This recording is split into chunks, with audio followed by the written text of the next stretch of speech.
Hello மக்களே, SSC CGL 2026க்கு degree முடிச்சவங்க apply பண்ணலாம். மத்திய அரசு வேலைக்கு இது நல்ல சான்ஸ். ஃபுல் வீடியோ பாருங்க. ஹலோ ஃப்ரெண்ட்ஸ், செல்வ பாலாஜி இன்ஃபோ ஹப் வியூவர்ஸ் எல்லாருக்கும் வணக்கம். மத்திய அரசு பணியில சேரணுங்கிற உங்களோட கனவுக்கு வரப்போற SSC CGL 2026 நோட்டிஃபிகேஷன் ஒரு மிகப்பெரிய மைல்கல்னு சொல்லலாம். இன்னைக்கு நாம இந்த எக்ஸ்பிளைனர்ல அந்த நோட்டிஃபிகேஷனை ரொம்ப சிம்பிளா டீகோட் பண்ணி உங்களுக்கான பெர்ஃபெக்ட் அரசு பணி எதுன்னு கண்டுபிடிக்க ஹெல்ப் பண்ண போறோம். வாங்க ஆரம்பிக்கலாம். இப்போ இந்த SSC CGL 2026 நோட்டிஃபிகேஷன் உங்களோட எதிர்காலத்துக்கு என்ன அர்த்தம் கொடுக்குது? இந்த கேள்வி உங்களுக்கும் தோணியிருக்கும் இல்லையா? பல லட்சம் பேர் போட்டி போடுற இந்த குரூப் பதவிகள் உங்க வாழ்க்கையை எப்படி அடுத்த கட்டத்துக்கு எடுத்துட்டு போக போகுது? யோசிச்சு பாருங்க. ஒரு சாதாரண பட்டதாரியா இருக்கிற உங்களை மத்திய அரசோட மிக முக்கிய அதிகாரியா மாத்துற பவர் இந்த தேர்வுக்கு இருக்குங்க. அந்த பயணம் எப்படி தொடங்குது, என்னென்ன பதவிகள் காத்துட்டு இருக்குன்னு ரொம்ப தெளிவா இன்னைக்கு நம்ம பார்க்க போறோம். ஓகே, நாம இன்னைக்கு என்னென்ன பார்க்க போறோம்னு ஒரு குயிக் லுக் விட்டுருவோம். முதலாவது SSC CGL 2026 பத்தின அறிமுகம். ரெண்டாவது முக்கிய பதவிகள் மற்றும் துறைகள். மூணாவது கல்வி தகுதி. அப்புறம் நாலாவதா கணினி வழி தேர்வு முறை. இதுதான் நமக்கான ரோட் மேப். சரி, முதல் செக்ஷனான SSC CGL 2026 அறிமுகம், அதாவது அரசு அமைச்சகங்களுக்கான நுழைவாயல் பத்தி பார்ப்போம். இந்த நோட்டிஃபிகேஷனை பொறுத்த வரைக்கும் இது ஏதோ ஒரு குறிப்பிட்ட வேலைக்கானது கிடையாதுங்க. இது ஆக்சுவலா மத்திய அரசோட பல்வேறு அமைச்சகங்கள், துறைகள், அப்புறம் முக்கிய நிறுவனங்கள் இருக்கிற ஆயிரக்கணக்கான பதவிகளுக்கான ஒரு பிரம்மாண்டமான கேட்வே.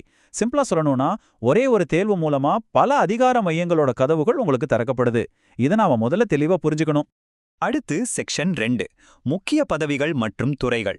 உங்களுக்கான கனவு வேலை இங்க தான் காத்துட்டு இருக்கு. இந்த ஸ்லைட்ல ஒரு இன்ட்ரெஸ்டிங்கான விஷயம் இருக்கு பாருங்க. இங்க லிஸ்ட் ஆகி இருக்கிற எல்லாமே மிக உயர்ந்த அதிகாரம் மிக்க நிர்வாக பதவிகள். குறிப்பா சொல்லணும்னா, அந்த அசிஸ்டன்ட் ஆடிட் ஆஃபீஸர் பதவி இருக்கு பாத்தீங்களா?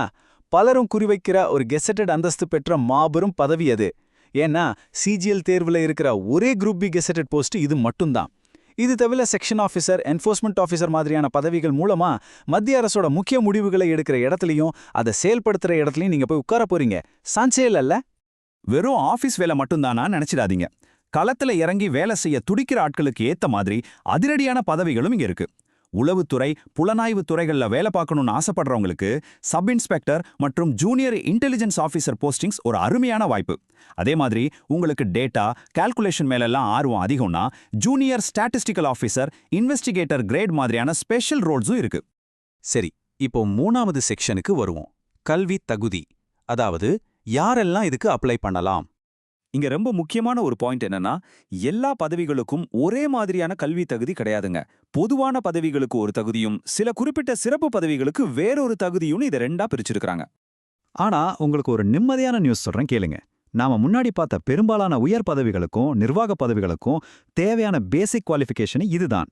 நீங்க ஏதாவது ஒரு அங்கீகரிக்கப்பட்ட யூனிவர்சிட்டியில ஏதேனும் ஒரு பாடத்துல இளங்கலை பட்டம், அதாவது பேச்சுலர்ஸ் டிகிரி வாங்கியிருந்தாலே போதும்.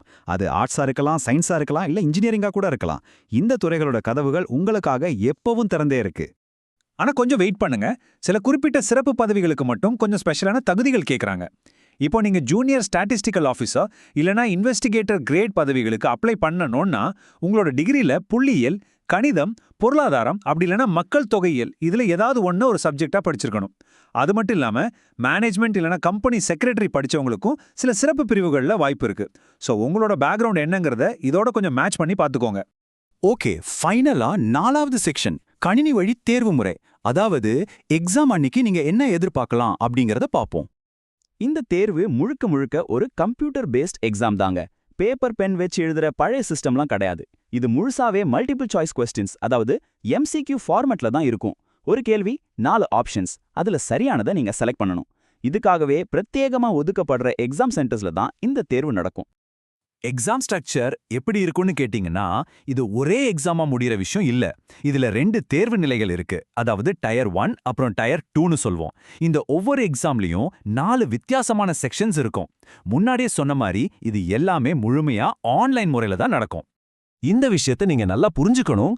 நீங்க டயர் 1 எழுதினாலும் சரி, இல்ல டயர் 2 எழுதினாலும் சரி, அது செக்ஷன் 1, 2, 3, 4ன்னு 4 பிரிவுகளா பிரிக்கப்பட்டிருக்கும். எல்லாமே மல்டிபிள் சாய்ஸ் கேள்விகள் தான். ஸோ எந்த செக்ஷனுக்கு நாம எவ்வளோ இம்பார்ட்டன்ஸ் கொடுக்கணும்னு பிளான் பண்றதுல தாங்க இந்த தேர்வோட சக்சஸ் சீக்ரெட்டே ஒளிஞ்சிருக்கு. ரைட், SSC CGL 2026 நோட்டிஃபிகேஷன்ல இருக்கிற அத்தனை முக்கியமான விஷயங்களையும் நாம ரொம்ப டீட்டெயில்டாவே பார்த்துட்டோம். என்னென்ன போஸ்டிங்ஸ் இருக்கு, அதுக்கான எலிஜிபிலிட்டி என்ன, எக்ஸாம் பேட்டர்ன் எப்படி இருக்கும்னு எல்லாமே இப்போ உங்க கண் முன்னாடி தெளிவா இருக்கு. 2026ஆம் ஆண்டுக்கான உங்க வெற்றி பாதை ரெடி. இப்போ உங்களுக்கான கேள்வி இதுதான், உங்களோட ப்ரிப்பரேஷனை இப்பவே ஆரம்பிக்க நீங்க தயாரா? இந்த தகவல்களை உங்களோட ஆயுதமா மாத்திக்கோங்க. எந்த டிஸ்ட்ராக்ஷனும் இல்லாம படிக்க தொடங்குங்க. உங்களோட கனவு அரசு பணி உங்களுக்காக காத்துட்டு இருக்கு. All the best. இந்த வீடியோ உங்களுக்கு பிடித்திருந்தால் லைக் செய்யுங்கள், உங்கள் நண்பர்களுடன் ஷேர் செய்யுங்கள். செல்வ பாலாஜி இன்ஃபோ ஹப்பை சப்ஸ்கிரைப் செய்து ஆதரவு அளிக்குங்கள்.